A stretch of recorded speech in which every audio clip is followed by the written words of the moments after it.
The test is in 4 parts, Part 1, Part 2, Part 3, and Part 4. Now look at Part 1. Part 1. You will hear a telephone conversation about a car insurance claim.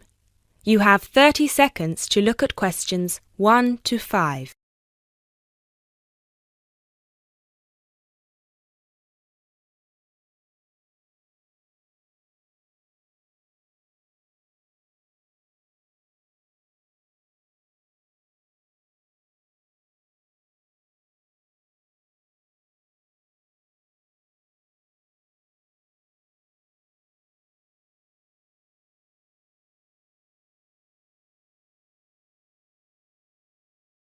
Good afternoon. Watto Insurance. This is Janet speaking. How may I help you? Yes, hello. I would like to make a claim on my car insurance, please. Certainly, sir. First of all, I'd like to inform you that all of our calls are recorded for monitoring and training purposes. Is that okay? That's okay. Could you please tell me your full name? Sure, it's Mr. Bennett Fisher. Okay, sorry, how do you spell your surname? It's spelled Fischer. Great, thank you.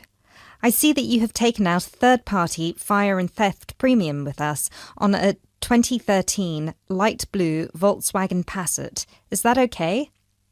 Yes, well, almost. The colour is not light blue, it's light green. Okay, thank you for updating your information with us. What is the nature of your claim with us today? Last weekend, I had driven up to York on business and left my car in a monitored car park. However, it was only monitored until 8 p.m, and I did not return to collect it until 9:30 p.m, after which no car park staff were present.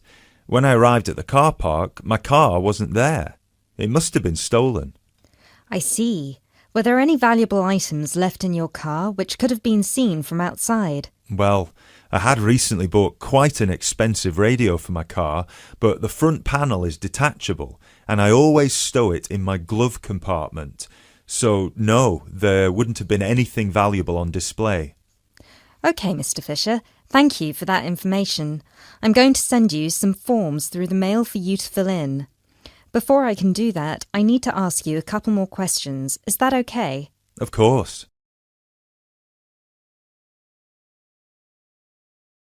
You now have 30 seconds to look at questions 6 to 10.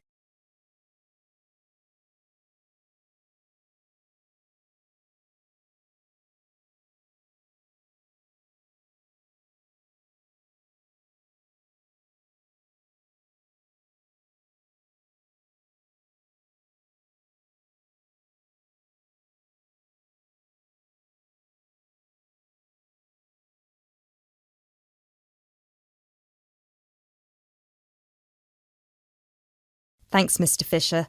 First of all, could you let me know your policy number, please? Of course. I have it right here. It's G34C245. G34C245. Thanks. And the type of claim? Shall we say stolen car? Yes, the car was definitely stolen. I reported it to the police immediately. I actually have the report number here if that's of any use. No, not right now. But keep hold of that as we will need to see a copy of the police report eventually. Which police station did you report the offence at? York Police Station. Was it your first time in York? No, but it was the first time I'd driven there. I usually take the train. Were you aware that the car park was only manned until 8 p.m? No, I was not aware of that. Were there any signs put up on the premises that informed car owners of the risks of leaving their cars after normal operating hours? Yes, but they said the car park was going to be guarded until 10 p.m, at which point the entrance is barred so no cars can come in or out. Was any reason given for that sudden change? The police informed me that the staff on duty that night had left on an urgent call. I believe it was something about a family member being admitted to hospital. Were there any personal items left in your car? Yes. First of all, there was the car radio I mentioned before. Ah, yes, of course. Anything else? Just some CDs and an old jacket. Right. Thank you, Mr. Fisher. I have everything I need for now and will send these forms out to you shortly. When you get them, please fill them out with as much information as you can, and where possible, include copies of any relevant documents to support your claim, such as police reports and registration details. Once you have returned that to us, we can then start to assess whether you will be eligible to receive compensation. Do you have any further questions for me today? No, that's all. Thanks for your help.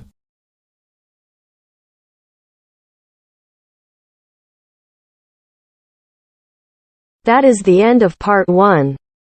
You now have half a minute to check your answers.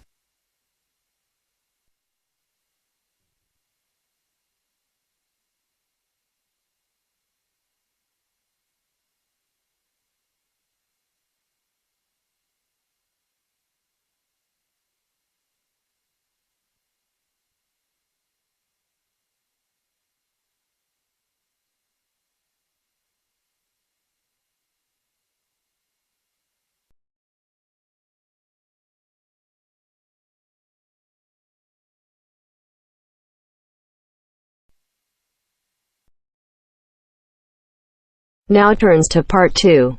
Part 2. You will hear a talk about the history of a poetry award. You have 30 seconds to look at questions 11 to 15.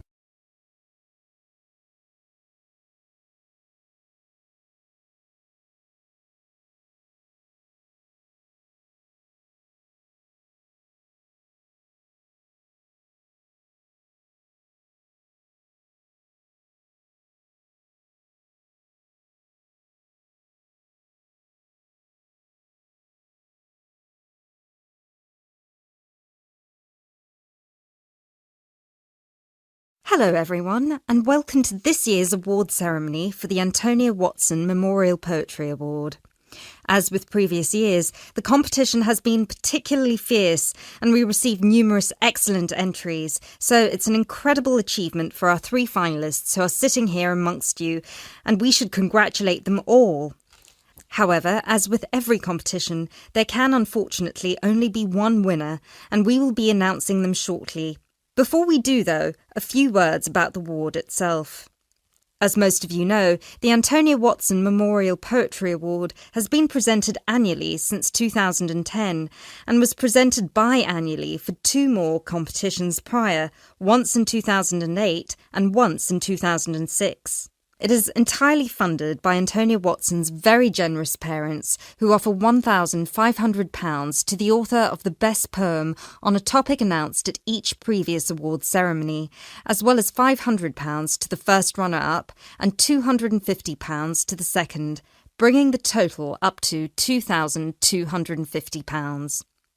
Now, a few words on Antonia Watson herself, without whom none of us would be standing here today. I briefly knew Antonia while at university, where we were flatmates for a year, and I'm afraid that any speech I give will not be able to do her justice, as she was the kindest, sweetest person I've ever met. Thankfully, this part of my speech was written with the assistance of one of her siblings, Thomas Watson, who was not only her brother, but also her best friend. Antonia was born in Slayford, Lincolnshire, in December 1986. From a very young age, she displayed an inquisitive and creative nature, matched in volume only by the gentle kindness of her spirit. She wrote her first poem, named Love Barks, about the death of her dog at the age of 10.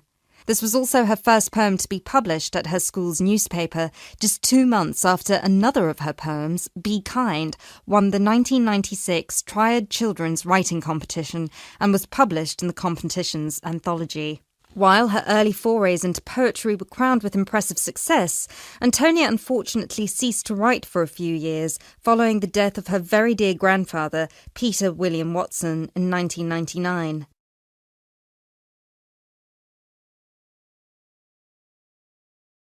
You now have 30 seconds to look at questions 16 to 20.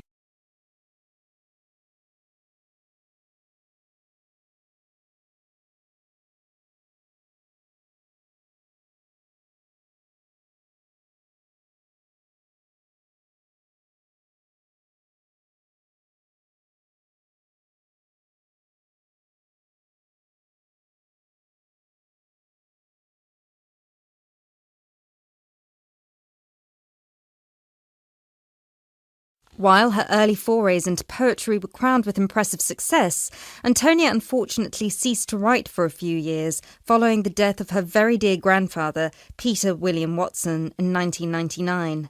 Despite her writer's block, however, her artistic nature didn't lie dormant during the next 4 years. She had an active role in various theatre plays, and she also ventured into painting. A few of the plays are available on the internet, and you can find several of her self-portraits on our website, and you can see for yourself how impressive they are. But poetry, of course, remained her passion even then, which is why in 2003 she resumed writing, and her next poem, The War on Both Sides, was published in her college's journal. At the age of 18, Antonia moved to Sheffield to study English literature at the University of Sheffield. This is where she and I met, spending a whole year in adjacent rooms in a flat in central Sheffield. This is also where I met her good-natured, generous parents, Mr. and Mrs. Watson, who came to visit her regularly and always treated me like a daughter as well. Antonia and I grew very close during that period, and while we ran in different circles, we always found time for each other every week. Antonia self-published one collection of poems in August 2005. It was named Burning Stars, after the poem on page 16, which is also the date of her birthday. It was an immediate success amongst her peers at the University of Sheffield, and it was so cherished by her English literature classmates specifically that it had attracted the attention of one of her lecturers, who put her in touch with a literary agent. She had been due to begin working on her second collection right before her tragic passing in a car accident just 5 days before her 19th birthday in December 2005.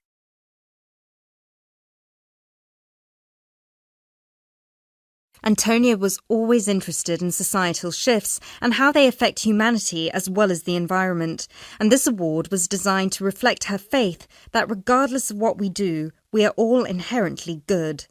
With this in mind, all of the topics this competition has dealt with have been about the potential and the positive side of humanity, such as this year's Young Love theme or last year's Inner Power theme.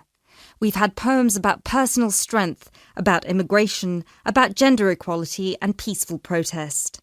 And hopefully in 12 months, the poems we'll be awarding will be just as inspiring with the topic of poverty. I know Antonia would be really proud of what her parents and what all of you together have achieved. So, finally, let's get on with the actual award. As I said before, it's been a fierce competition this year, and with more than 5,000 entries, it was quite the task for our 3 judges to cut them down to just 3. But our 3 finalists definitely deserve to be here, and without further ado, I would like to... That is the end of part 2. You now have half a minute to check your answers.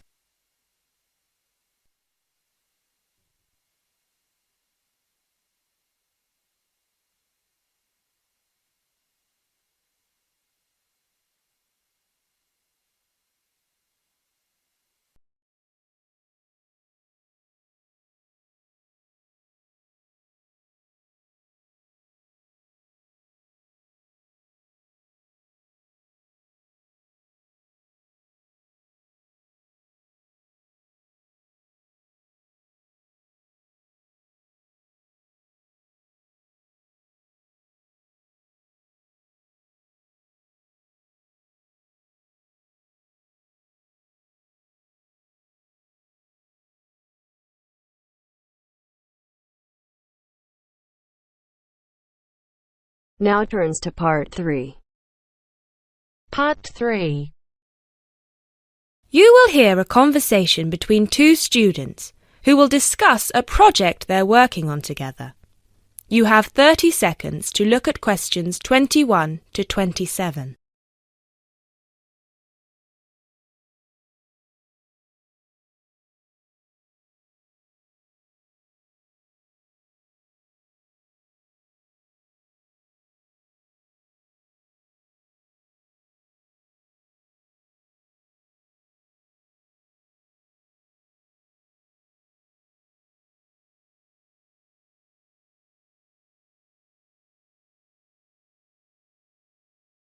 Hey, Jess. Glad you could make it.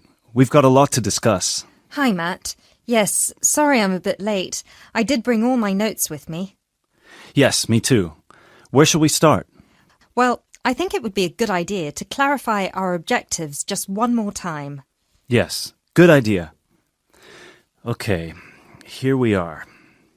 We need to record, photograph, and identify the plant species in 10 1-square-meter plots. Does it say anything about where these plots should be and how they should be laid out? Ah, here it is. It says that all the plots need to be no more than 10 meters apart. And how do we choose them? Ah, this is the fun part.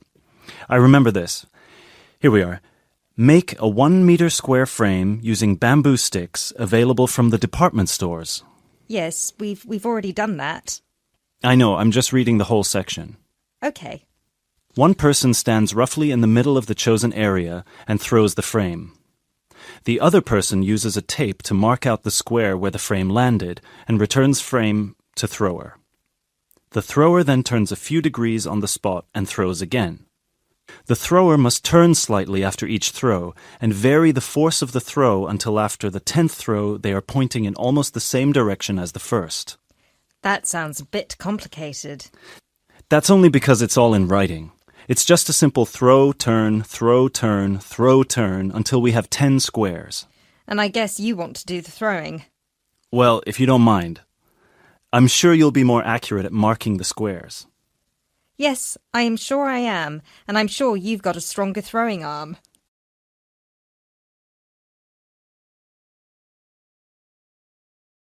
You now have 30 seconds to look at questions 28 to 30.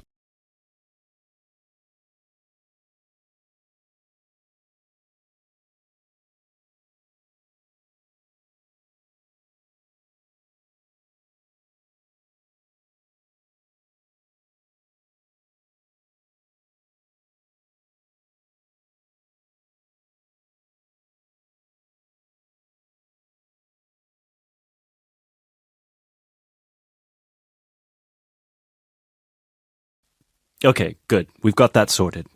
Now we need to decide where to go. Yes, I've been thinking about that and I've brought the map. Ah, well done. I forgot mine. Now, I've identified 3 possible locations, but they've all got some disadvantages. Okay, fire away. Well, the area around this lowland marsh could be interesting. There'll be a lot of interesting water plants here. Looks good, but what's the problem? Mainly that it's already a designated nature reserve, and I think there's already been a lot of research done here. Ah, I see. Well, I'd rather do something that's new and can be useful. I agree. That's why I identified this area further west. See, here, behind the beach. Oh, yes, I see. That area there, where it's flat, but quite high. Exactly. If you look a bit further inland, you'll see that there are hills which will protect that area from strong north winds. I see. Excellent. But what's the problem? Just that it may not be very interesting. We know that the geology there is not conducive to a wide variety of plants. I agree. So what's your last idea? Well, I think this one is a bit of a winner, although I did want to show you the other 2. Look up here, on the north coast. Where? See this bay? Well, I know that there's been quite a lot of studies done here, but a bit further to the east, behind this headland. No one has ever looked at that. Well, I certainly couldn't see any studies. That is interesting. And the plant life could be a bit different because of the shelter from the wind the headland provides. Exactly. Brilliant, Jessica. That's a great idea. We'll go there. Thanks. Now all we have to decide is when is a good time. Well...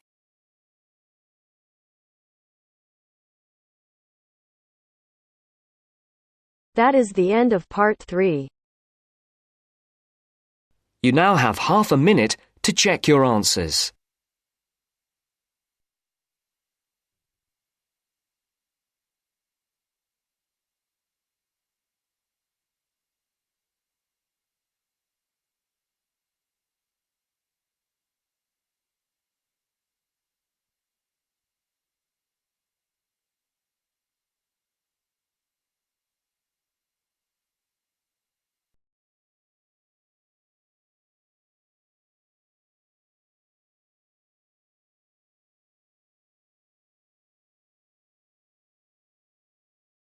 Now turns to Part 4.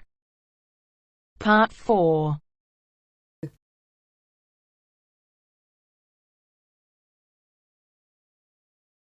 You'll hear a talk given by a foreign correspondent. First, you have some time to look at questions 31 to 40.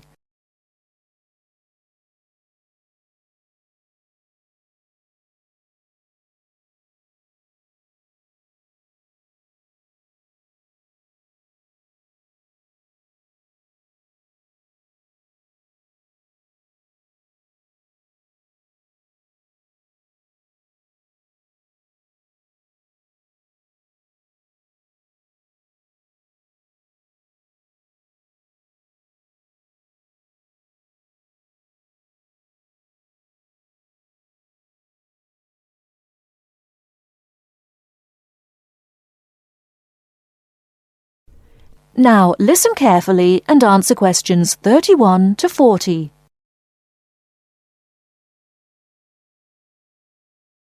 Good evening. As I assume most of you are already aware, I have been asked to come here and talk to you, essentially give you a quick overview of the life of a foreign correspondent, along with a few tips on how to become a successful international reporter yourself, should this be a career choice you elect to pursue. So let me start by this. Don't become a foreign correspondent, at least not due to the romantic notions that come attached to this job, or what you've seen in the movies. Being a foreign correspondent does not mean exotic adventures. It doesn't mean finding yourself at the heart of the action and putting yourself in danger to inform the world. Let me just tell you this. 80 journalists are killed each year in the line of duty. Many more find themselves in prison or are attacked. You need to think hard. Is this the sort of career I want? Is this the kind of reporting I'm interested in? And only after you've carefully considered all the pros and cons should you decide. But let's focus on those of you who believe that, yes, you've got what it takes to be a foreign correspondent, and this is definitely why you decided to study journalism here.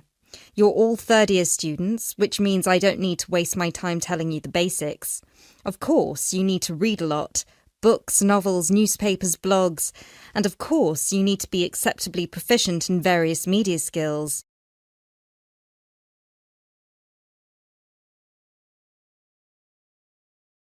But what is it that's going to separate you from normal journalists and reporters? There are 4 things that'll make you different. The first thing is your experience of the world.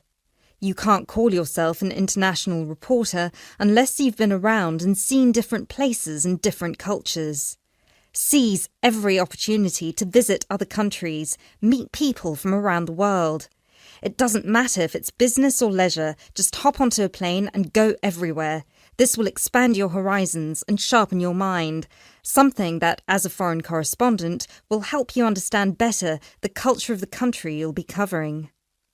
And speaking of culture, this is a term you need to make sure you fully understand. What's culture? What makes a country's culture? Explore the culture of the country you're interested in. The music, the literature, the religion. Are there any cultural practices or conflicts you need to be aware of? Are there any tensions within the country? Why? The most important element of culture, of course, is the language. Do yourself a favour, whether you're planning to become a foreign correspondent or not. Learn a foreign language. So many of us are culpable for just sticking to just English. And while English is a very important language in the world, it would be foolish to think it's the only one. Pick a language whose sound you enjoy, a language you find interesting. Trust me, your future CV will thank you for it. And finally, history. Don't expect to be given a job as a foreign correspondent if you don't know anything about your target country's history. No piece of news is disconnected from the past. The whole world tells a story, and your coverage will suffer if you attempt to arrive in the middle with no reference to or understanding of what came before.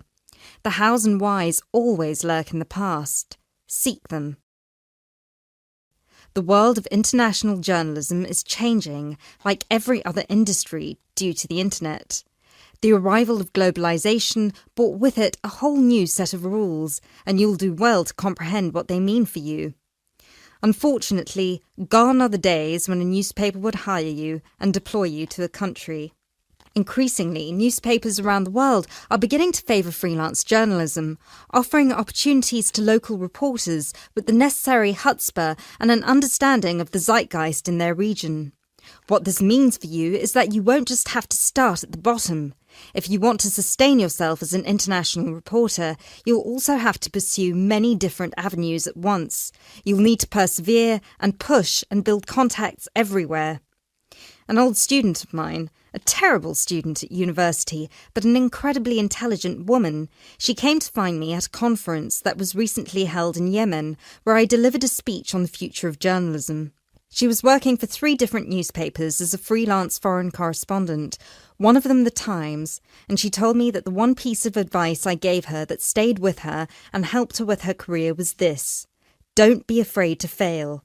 It will happen over and over again. It's how you deal with it that matters most.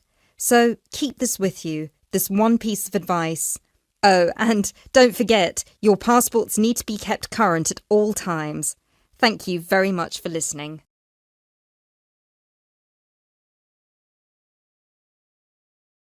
That is the end of part 4.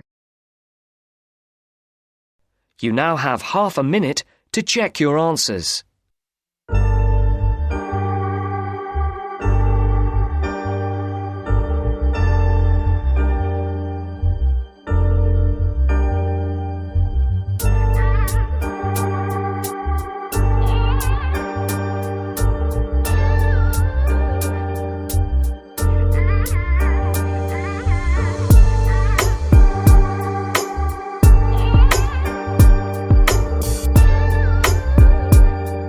That is the end of the test.